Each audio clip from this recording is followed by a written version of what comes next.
Tuesday mini vlog. இன்றைக்கி சீக்கிரமே எழுந்தனால சரி பொறுமையாக வந்து மசால் தோசை செய்யலான்னு அதுக்கு தான் ப்ரிப்பேர் பண்ணிகிட்டு இருந்தேன்.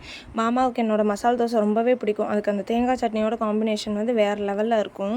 வந்து மிளகா அரைச்சிட்டு ரெட் சட்னின்னு மேலாப்பில் அப்ளை பண்ணுவோம். அது போட்டாலும் சூப்பராக இருக்கும், இல்லைனாலுமே சூப்பராக இருக்கும். ஆஃப்டர்நூனுக்கு சிம்பிளாக தயிர் சாதமும் உருளைக்கிழங்கு பொரியலும் வந்து வச்சாச்சு.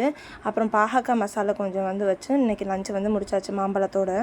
சிம்பிளான லஞ்சாக இருந்தாலுமே எப்போவுமே என்னோடய ஃபேவரட் தயிர் சாதமும் உருளைக்கிழங்கு பொரியலும் தான்.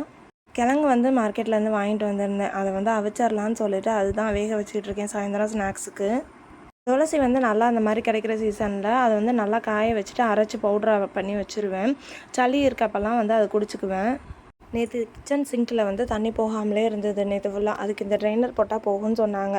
அதான் ஒரு பேக்கெட் ஃபுல்லாமே அதில் வந்து கொட்டி விட்டுட்டு கொஞ்சம் நேரத்துக்கு வந்து தண்ணி யூஸ் பண்ணாமல் இருந்தோம் அப்படின்னா தண்ணி எல்லாமே வடிஞ்சு போயிடுது.